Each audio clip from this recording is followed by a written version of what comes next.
Hello?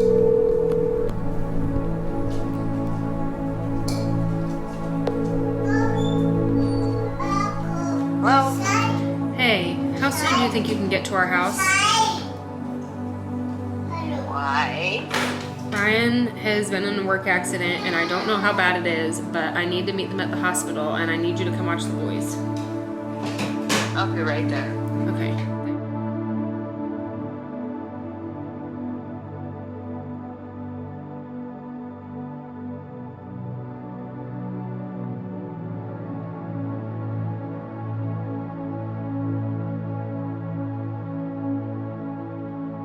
I'm sitting in the parking lot of the urgent care waiting for Ryan to get here with his sales rep. He had an accident at work and something happened to his knee. It's like really swollen. He's not able to walk or put any pressure on it. I'm like hoping it's not anything too bad.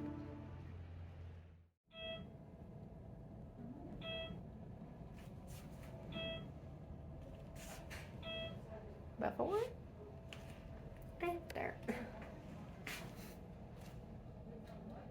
As we were thinking about this video and explaining what has gone on with Brian's leg, we wanted to give you guys a little bit more information. So after Ryan called me, I thought they were going to the hospital, but at the time no one really knew how bad it was. Ryan was in pain, but I think a lot of the shock hit him and he wasn't quite sure, so they ended up bringing him to an urgent care. The urgent care did an x-ray on only the knee and they found a break in the head of his tibia. They said that we need to get an MRI to see the full extent because there could be torn ligaments, muscles, tendons, all that jazz. And the only way to see that is with an MRI. We discussed, I remember talking with the doctor saying that we would really like to have an MRI of the whole leg because his foot was the one pinned and the whole leg was affected. And they told us that they were not able to do that until we got approved by Workman's Comp to get the MRI done. So it was a waiting game.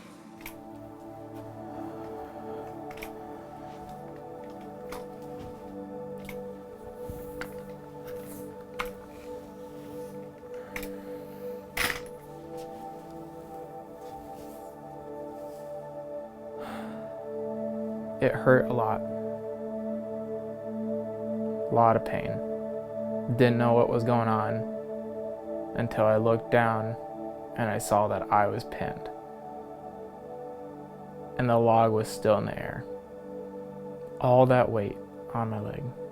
I remember looking down and waiting for my bone to shoot out my leg.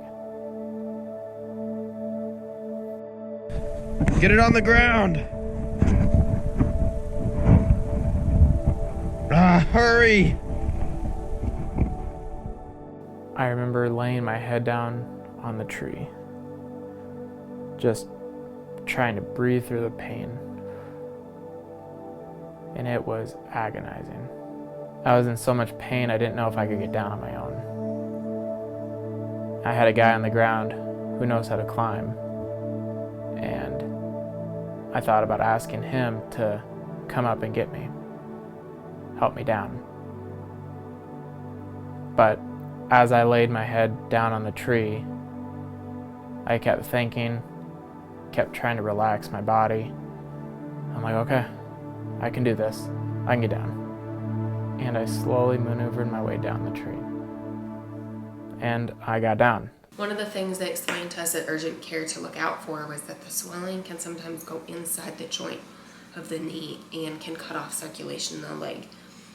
They explained to us that there'll be loss of color. They also said that we need to be looking for a spike in pain. That will be one of the first signs.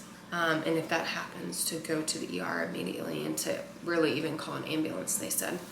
So that was something we were really going to be paying attention for.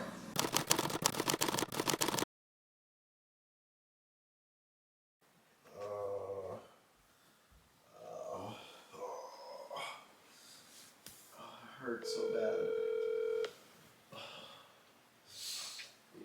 Hello. This really Hey, it's Kirby. Sorry for calling so late, but Ryan's leg is red. There's no color return, and he's like writhing in pain. Do you think I should bring him in? They were talking about how like the swelling can like go inside the knee and like cut off the circulation. I'm not sure what to do.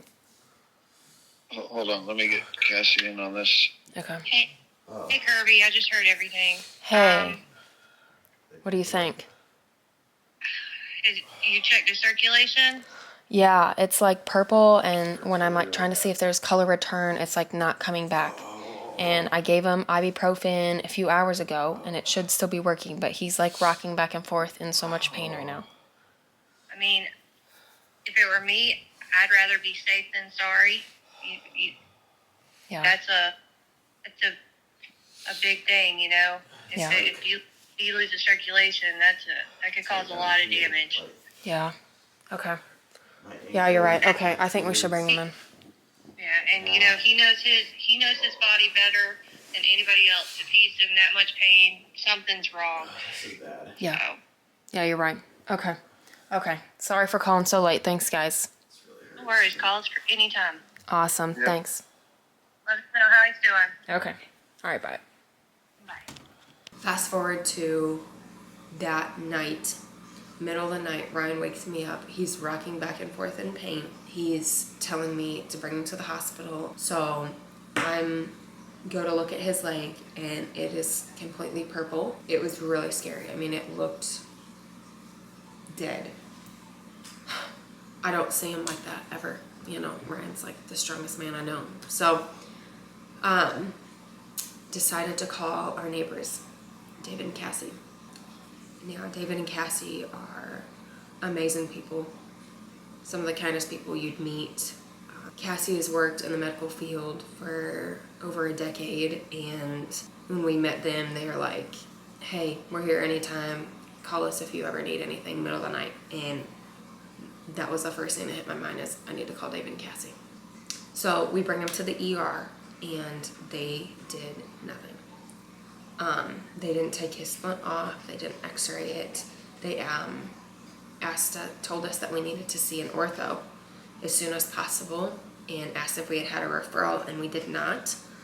I looked back at our paperwork from urgent care, and the only thing they ever put on here was MRI.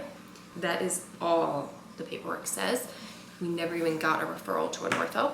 So they referred us to an ortho, checked his leg, said that something must have shifted that had cut off the circulation, and at that point it had gone back and he was fine. Left the ER. And a few days later, the same thing happened. His pain spiked, his leg was purple, no return blood flow. We're trying to wait it out this time because we didn't want to go back to the ER if this isn't a thing that's going on. It's his leg, like, it's worth us going even if they're going to turn us away and all of a sudden everything is fine. So we bring him into the ER for a second time. Thankfully, this doctor decided, he didn't want to risk anything, so he took the splint off and decided to do a CT scan on the leg. We got the CT scan, and thank the Lord there was no clot and that the blood flow was good to his leg. He thinks that the splint was done incorrectly. This ER doctor thinks that the splint might have been causing a lot of the problem, because once he took that off, Ryan was having no problem with the color change, and he said that a lot of pain was relieved having that off. I am calling Workman's Comp over and over, trying to get them to approve this MRI so we can figure out what's going on and make sure that there's no long-term damage for him because of the length of the wait that we've had. Finally, they approved the MRI, and we're so thankful. So we bring him in, he gets it done, we pick him up, and I was told I need the radiologist readings and a CD of the MRI so I can bring that in when we have an ortho appointment. And we're hanging out, waiting a couple hours for these readings. Finally get them back. Ryan is reading them to me as I'm driving back. And as we're almost home, it hits me wait a minute. They're only talking about the knee. I don't hear anything about his calf, his ankle, and there was nothing on it. Nothing to even say that it was good. So I call the urgent care right before they close, and I'm like, hey, why doesn't it say anything about his leg and ankle? And they're like, oh, well, we only do the affected part. We only did his knee. And I'm like, affected part? His whole leg was affected. Like, we had described this story to them. We discussed with the same doctor who put in for his MRI, the same doctor that put in for approval, that his whole leg should get an MRI. And she's the one that said, yes, we definitely need to do that. And yet she's the one that only put in for his knee. Now we have to start this whole process all over again to get his ankle and his leg an MRI. Okay, Leah's awake again. Oh! Our counter's not attached. Fun deal. Anywho, Leslie's gonna feed Harlow, so if you hear him in the background, that's what that is. So we have the MRI of the knee, and they approved an appointment for an ortho. But we go, we're excited to get some answers. The doctor came in, he was very short with us. You could tell he didn't want to be there. We were trying to ask questions and he was not giving us answers. I don't know, it was really frustrating to have all those calls back and forth to get this appointment, to have it be so terrible where the guy didn't care either. But this guy said that he did not see a break. Now, mind you, at this point we had an x-ray that said he had a break in his tibia. We had the MRI that said there was a break in his tibia, and the doctor saw the break as well as the radiologist that read that. So we have three things. No, we have those three things and the CT scan that he got in the ER showed the break. So we have four things saying that there's a break in the tibia. This doctor goes, no, it's not a break, it's just a bone bruise. And I'm like, okay, the radiologist reading said there was a bone bruise on the head of the tibia, but there was also a break, is what it said. And he goes, no, I would just call it a bone bruise. At this point, we're at the 4-week mark from his original date of injury. Something that the knee guy did tell us was that at the 10-week mark is when you hit permanent stiffness. So whatever range of motion he said you have at that point, that's what you get. That's what you have. And so he put in to start physical therapy then, so that hopefully the range of motion in the knee we can already be working on. So, how'd the appointment go? What? How'd the appointment go? Oh, look at that. Some more gear, huh? I'm gonna put a spike on the side of these. No. Okay, we're back in the car. Basically, it's exactly what we thought. We need an MRI for him, which we gotta wait for workman's comp to schedule. He put it in as ASAP because we need to know. He said that he may have a partially ruptured Achilles tendon and maybe a tear in his calf muscle. So we'll know more information when we see. He said maybe some cartilage pieces in his foot or something that might be making it where he cannot bend his foot properly. So here's where we're at. Ignore all the children's clothes that are everywhere in the car. We're barely fitting in the car. Huh. 1, 2 cars?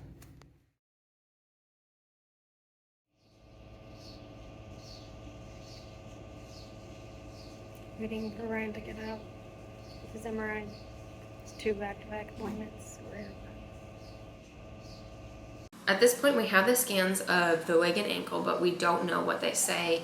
We have the radiologist readings from that, and we're waiting on our appointment, which was a week later, to be have an appointment with the ankle guy, and he's going to look at those and tell us what's wrong with that. Look, we're going to sit and talk. Can you sit with Mama?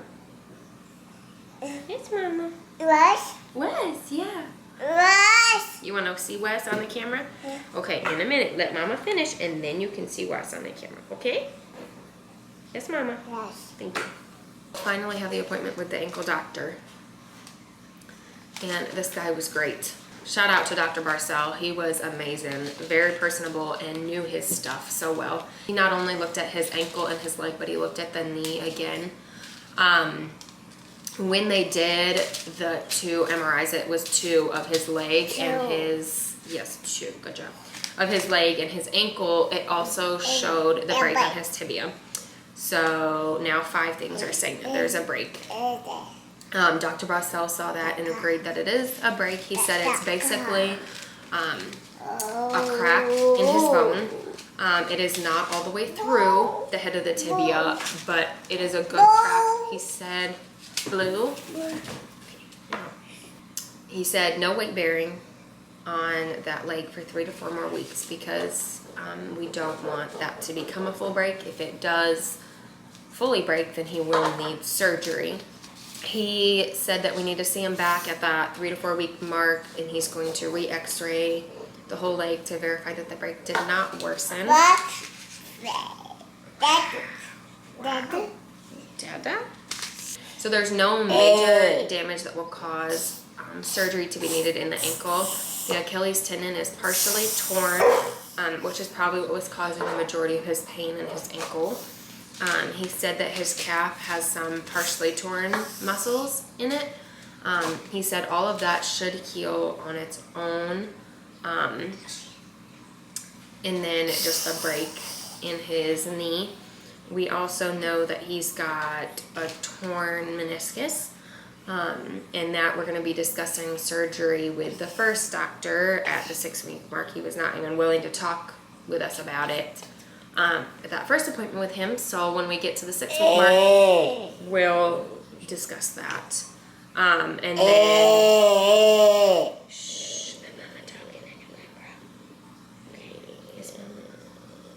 Then we'll get yogurt. Oh, thank you. So it's basically a waiting game. Waiting until those follow-up appointments. We'll first meet with the ankle doctor, and he's going to go over everything, x-ray everything again, and hopefully clear us of his ankle and calf to say that he's good to have full range of motion. And maybe a week or a week and a half later, we're meeting with the knee guy, and that's when we'll go over the break, hopefully see that that's healing properly, and discuss surgery on the meniscus. So it's a waiting game. You know, they told him he couldn't drive, so he's not able to go anywhere on his own. It's definitely been a longer process than we thought. Working with workman's comp has not been easy. As of now, we've been relearning and readjusting to what life looks like. It's been very different. We are working on finding joy in the small things. We've been working on our garden, which has been a joy for all of us. Ryan and I love doing the garden. We love making it bigger and better every year. We're trying some new things this year, which is really fun. Our life has changed, and we don't know for how long, and that's hard. We don't know what it's going to look like. But we're trying to trust God, be patient, find joy in the small things, and enjoy our time together as a family. We'll catch you guys later.